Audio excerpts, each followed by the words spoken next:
Call the meeting to order. Please call the roll. Mr. Cockrell? Here. Ms. Kelly? Yes. Mr. Denton? Yes. Mr. Majors? Yes. Mr. Allen? Yes. Next item will be the statement by the Board Vice President. As we begin this meeting, let us pause for a 60-second moment of silence to reflect, meditate, pray, or engage in any other silent activity.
Thank you. Next item will be the Pledge of Allegiance, led by the Deputy Clerk, Cheryl Kelly. Salute the pledge. I pledge allegiance to the flag of the United States of America and to the republic for which it stands, one nation, under God, indivisible, with liberty and justice for all.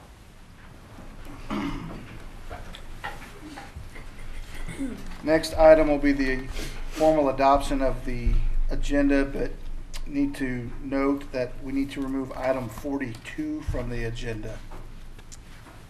Move the adoption of the agenda with the exception of item number 42. Second. Got a motion and a second. Please call the roll.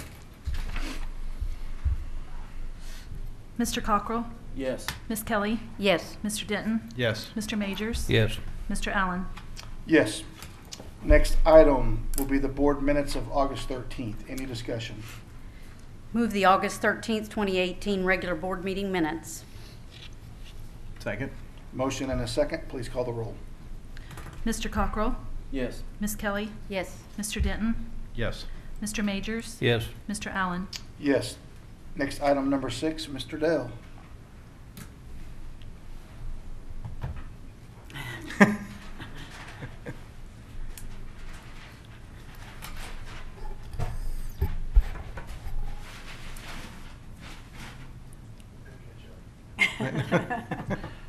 Moving a little fast, aren't we?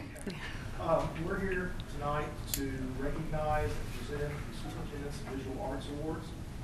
And to help me do that tonight are Jennifer Deal and Jennifer Brown, two of our amazing art teachers from the senior high.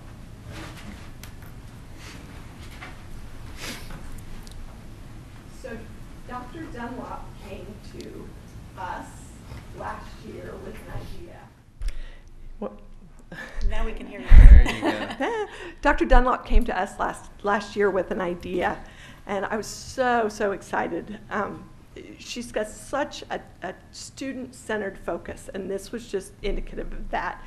And she said, let me give you a little bit of money. Oh, actually, what she said is someone had told her she needed to go buy some art for her office. And she said, no, I'm not going to go shopping and buy some art for my office. I want some kids from Broken Arrow Senior High to do that art for my office. And so we came up with a budget, and Mrs. Brown and I talked and decided that we would buy some small canvases for the kids to work on. And we had about 40 kids that did paintings that were abstractions in color, because that's what Dr. Dunlop is all about, is abstractions in color. And then when we had finished them last spring, Mr. Perry and Dr. Dunlop came by the art room to enjoy our mess in the art room, and they looked at all 40 paintings and decided what the 5 were that they liked the most. Although they couldn't pick a top one. So I think Dr. Dunlop's plan is that the one that's in her office now will get rotated with the ones that are down here. So, and these are the wonderful kids that did the artwork that you see in the hallways and then up in Dr. Dunlop's office. Did I cover Think I hit it all? That's correct. You made me sound very fancy, though, with the abstract and color thing, because I really... So I'd like to introduce to you, this is Allie Gosnell, and she did the goldfish. And there's her little maquette. And this is Amber Welch, and she did the jellyfish that's up in Dr. Dunlop's office right now. And this is Kate Sharp, and her, she didn't remember her little painting. We might not have told her. She's in band. We don't ever see her anymore. But hers is the abstract flowers that are just to the left out here. The other two students, one, they're both seniors, and one is living in California, so we didn't think the school board wanted to pay to fly her here. But she was very excited to hear that she would be recognized. And the other student did this abstraction, Rachel Christ, and she is a freshman at TCC, and she had a comp class at 6 o'clock with a paper due. She was like, I can't miss, but she really wanted to be here too. So, but we're very proud of her, and we're very proud of the school district that we work for that recognizes the awesome things that our students do. Thank you.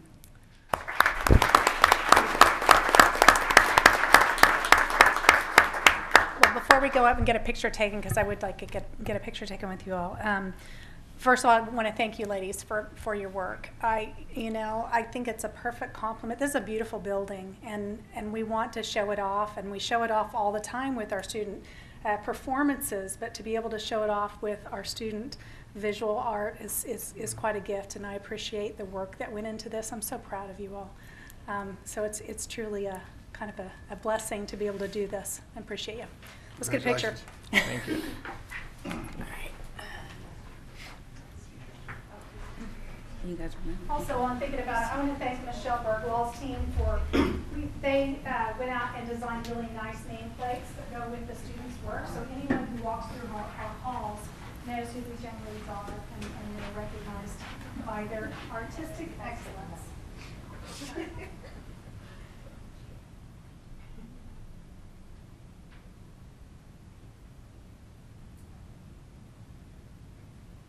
Wonderful. Congratulations. Congratulations, ladies. Great job.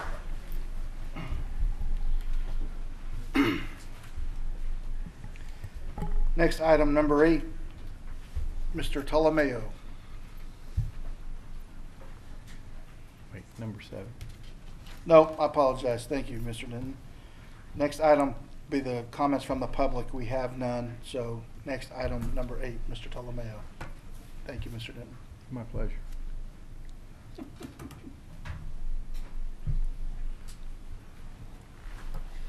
Good evening, President Allen, Dr. Dunlop, members of the board. I'm here to present the quarterly construction update. We have had quite a bit of construction over the past 2 years and have completed phase 1 of the bond issue. So that's every project in phase 1 is complete as of now. Under construction, these aren't bond projects, but child nutrition renovations and central on main window replacements. And then we are currently starting to plan phase 2 of the 2015 bond issue. We did just finish Freshman Academy, so I'm going to touch on that a little bit. A new media center. All the areas in blue we finished August of 2017. Areas in green, March of 2018, and red was August of 2018. And then on the second floor, and then the pink was done by TTC. This is that main lobby corridor that comes through the center of that building. One of their biggest complaints was circulation and hallway space and crowded of the hallway. So all the lockers have been removed. We've opened up the hallways, added a couple stairwells, and really increased their circulation. And then out at the Freshman Academy, our architect and construction manager came out and did a little presentation on virtual reality in the construction and architecture professions. And they got the kids involved, let them put on the goggles and kind of look around and talk about the software and the applications of virtual reality. And they got some really good questions and feedback from that. And then we might have had a couple adults get involved in that as well. I think they had some fun. And then I put on your table this little pamphlet, and if you QR scan that code. QR reader, it takes you to a website where you can do that same virtual reality with your phone. It's not the goggles and all of that, but I figured that would be fun for you Slick. guys. That's pretty cool. Child nutrition, we are progressing out there. It is, all studs are up. In-wall roughing is complete. We have sheetrock going up. And then we have ran the fiber from feeding this building, and we actually talked to technology about this. And we were feeding it off the Kirkland Activity Center, and this will save the district about $10,000 to $11,000 a year. So it's a one-time cost, and it'll save us in the long run. And then we have done some district awards and recognition throughout the building. We have over here, we have a couple different plaques. One is, or two of them are for our state teachers of the year. Each one has, of our three, has a little narrative of them. And fun fact is, all three of those teachers are still in the school district. We have another one for the state Rising Star Award, and we have three of those. And two of those three teachers are still in the district. And then we have a district administration award from the state, and one of those recipients was Dr. Dunlop, so she got recognized. And then we have a district teacher of the year plaque. And we took it a little step further with our state teachers of the year, and when they won their award in the building they won it in, we named an area after them. Oh, cool. So we have Linda Webb Media Center, K-Long Commons, and Grottle Hall at the various sites. So that's Country Lane Primary is Linda Webb. Commons area in Building A at the high school is K-Long, and then Grottle Hall is at the high school. And then, can we build it? That's a great Do you guys have job. any questions? I do want to make a comment about the things that we are doing to make sure that we are one, Broken Arrow, and that is reaching out and making certain that we're recognizing individuals in all facets of our school community. And I'm talking about staff members, students, etc. That's very important. Thank you. Thank you, guys. Thank you. That's great. Next item will be number 9, the consent items, number 10 through 69. I move the general consent agenda items 10 through 69 with the exception of item number 42, which has been withdrawn. Second. Got a motion and a second. Please call the roll.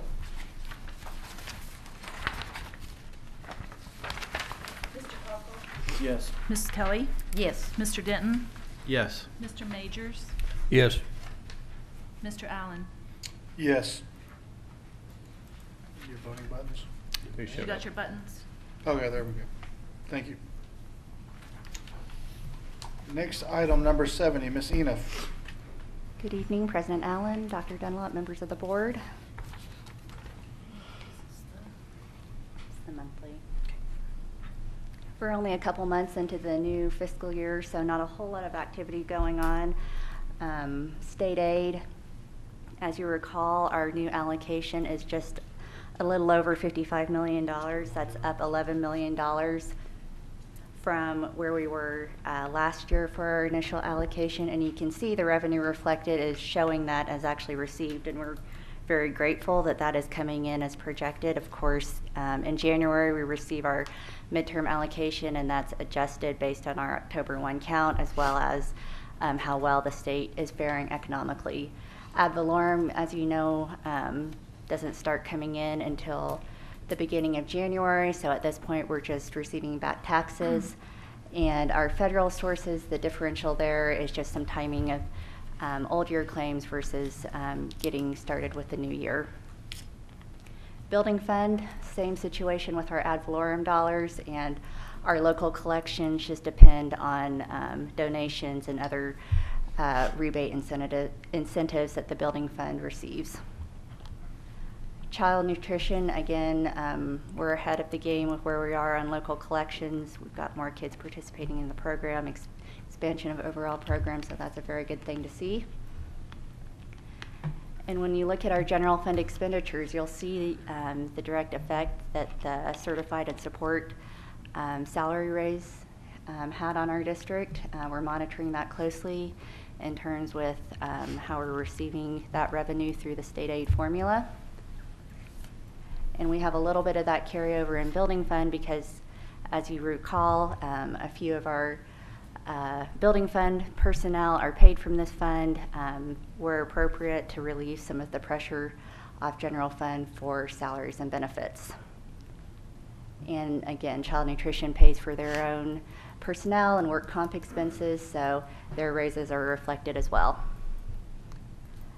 And as of now, the final 2018 ending fund balance is what's reflected in our estimate of needs, which I'll go over in a few moments.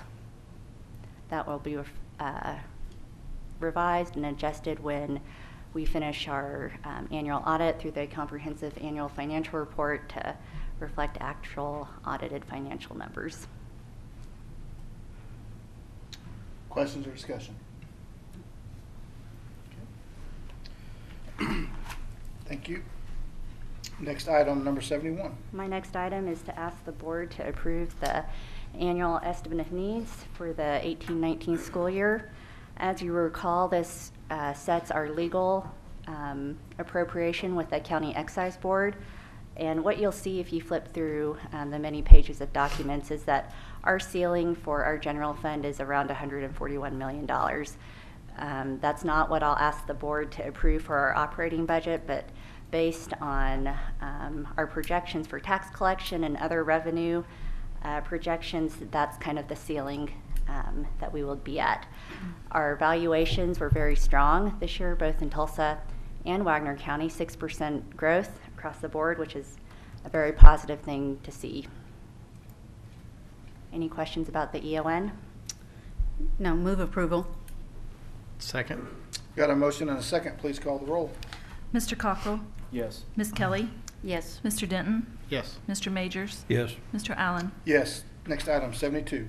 My next item is to go ahead and present the operating budget, which is what we'll actually be working off for this school year. And I want to give a lot of credit to Ms. Mitchum in the audience. She worked very hard on revamping the budget to be more in line with really how a school district operates and based upon instruction.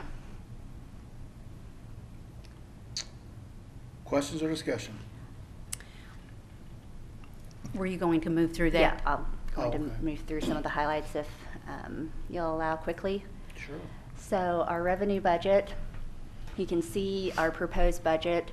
The change in state aid reflects the amount for the teacher pay increase and support pay increase. So we're, again, estimating $10 to $11 million more in that area. Our ad valorem continues to be very strong and stable, but we do take into account that 3% for delinquent tax. We typically collect at about a collection rate of 97%, give or take that 3% for back taxes.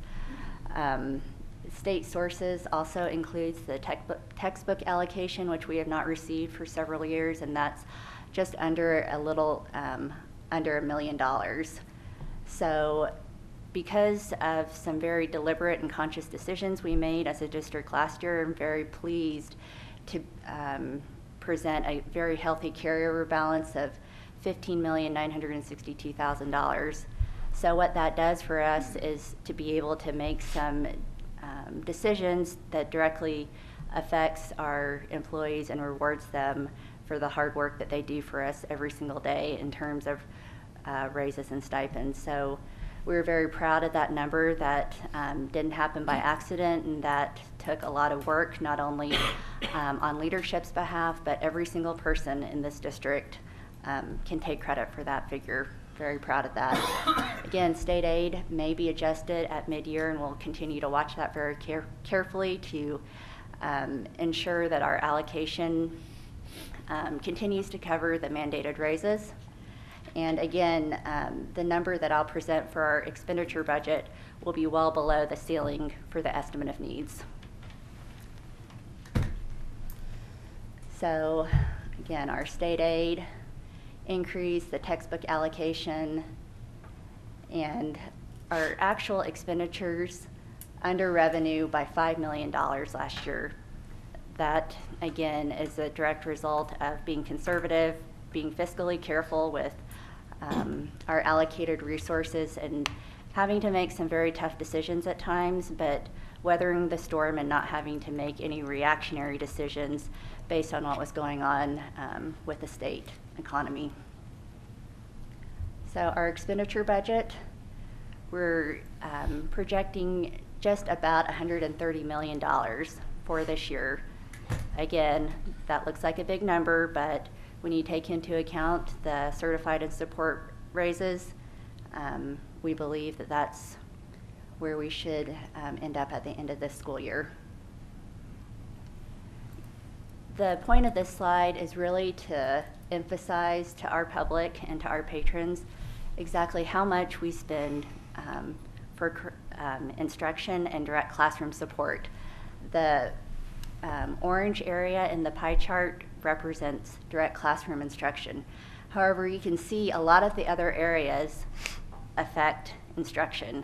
So when you start to hear that districts aren't spending enough on direct classroom instruction, you can see all of those other areas wouldn't work without what goes on in the classroom. The other important point to emphasize is the amount of money that we spend locally as a district on our special education program. Broken Arrow runs a very highly respected special ed program, and we're starting to be known for it. And so above and beyond what we receive through our federal IDEA grant, the district spends just under $12 million of local general fund money for our special ed program, serving just over 2,000 students. Our administrative cost for the end of the 17-18 school year, 3.39%. The state cap is 5%. And comparable districts of our size are just about at 3.7%.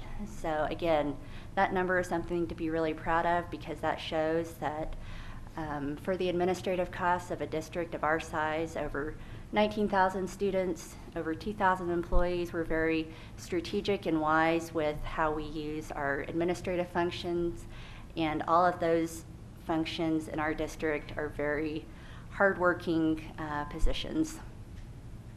Again, the ceiling of admin costs are 5%.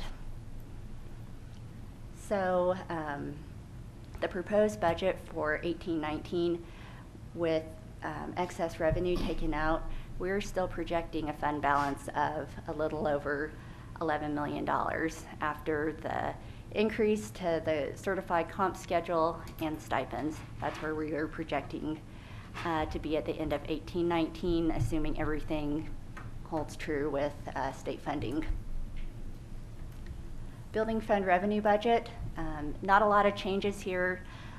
The main driver of revenue for building fund is ad valorem taxes, and as I mentioned earlier, with a 6% growth in valuation, we'll continue to receive that in building fund, but it's about a $5 million budget, and that goes in and out very quickly.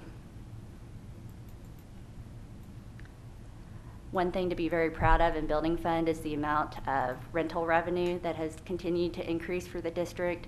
Our team has done a great job of finding new sources of revenue to bring in for building fund, and we increased a little over $70,000 from last year. We expect that figure to go up at the end of this year with several big outside facilities renting in our district now. Again, for the expenditure budget for building fund, a little over $5 million. We've accounted for the raises, the support raises, but those don't have as big of an impact, obviously, in building fund as they do in general fund. So we expect our building fund to stay relatively constant. And child nutrition. Child nutrition, again, little over $9 million in proposed revenue through local, federal, and state sources. And child nutrition has to be very careful in their carryover law is a little different than general fund. They are allowed to have exactly 3 months of operating expenses in child nutrition. And so the remodel that Mr. Tolomeo discussed a few minutes ago, child nutrition is funding that. They have to get special permission from the State Department to be able to have such an expenditure in child nutrition. But that's why you'll see that red for the proposed budget, because like I said, they are paying for that this year and have done so to get their operating carryover within their boundary. Child nutrition pays for their own workers' comp expenses and salaries and benefits. And one area that they have really grown in over the past couple years is their catering. She does a phenomenal job catering events throughout the district, and by doing that, that keeps money within the program and only goes to benefit child nutrition. And so that has grown from $18,000 to a little over $26,000 within the past couple years. So she's done a phenomenal job with that. Any questions about the operating budget? Ms. Enif, I do want to compliment you and staff members who help with this. I do believe our community advantages the community significantly because we continue to put forth information that's easily understood. And I can see as we look at this report, there's so much information there, and I think it's easy to follow. So I wanted to certainly compliment you and compliment staff who take the time to ask the right kind of questions and continue to engage to do better each and every year. So I appreciate you putting forward this data point for us, and I really appreciate the participation of all of our staff members as it relates to the budget, because this is no accident when we have the shortages from the state that we've had, and then we continue to keep our fund balance stable. It shows that our staff members are participating in the cost savings, and that should be commended to each and every person that takes part in that. So thank you. Thank you, I appreciate that. The goal of this year's budget was, again, to show some more transparent facts to the board and our community about some of the hot topics that you hear about in finance, our admin costs, our sped costs, our fund balance. And so that goes in along with building a better budget, which ties directly to instruction. And that's what we were trying to do. And Ms. Enif, for those of us that maybe not be experts in school finance, you spoke earlier about the midterm adjustment and whether it actually performs like we think it's going to. What ties into that? What revenue sources actually are pulled into that state aid that would affect that number? So that's mainly from the Board of Equalization meets in December, and they look at all the revenue sources across the board, mainly from GR revenue and House Bill 1017. Common Ed Tech is another smaller one, and the mineral leasing is also a smaller one. But really, GR and 1017 are what drives it.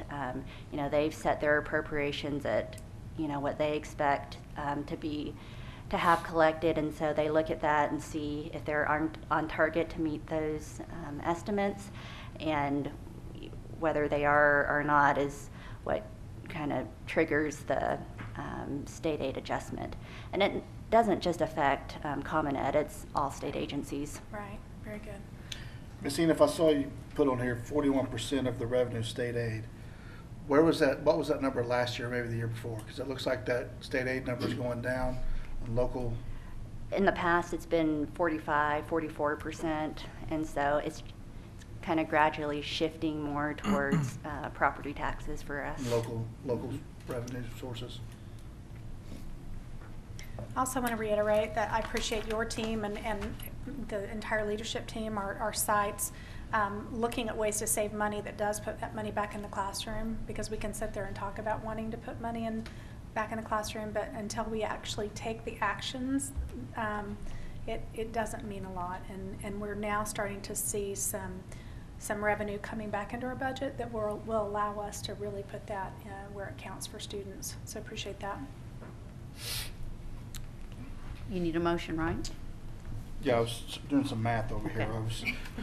You said 3%, and I was looking at our budget, that's around $4 million a year that is being shifted from state to local that we're having to depend on. Yep. Do I have a motion? Okay.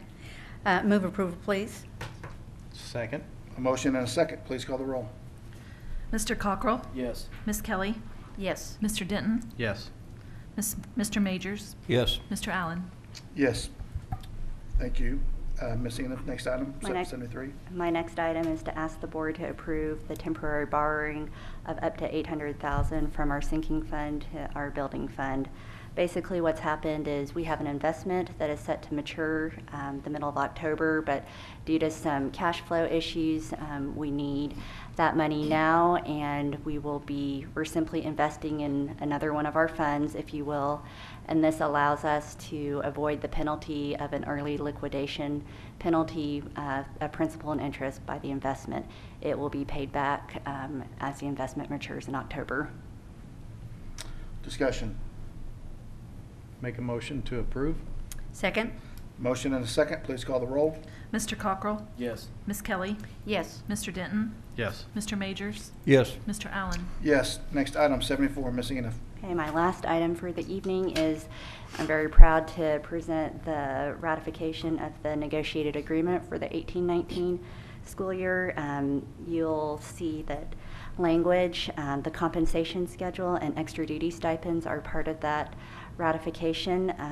I know we have members from the association in the back, Ms. Jervis and Ms. Brown, and definitely want to thank them for their participation in the process for this year.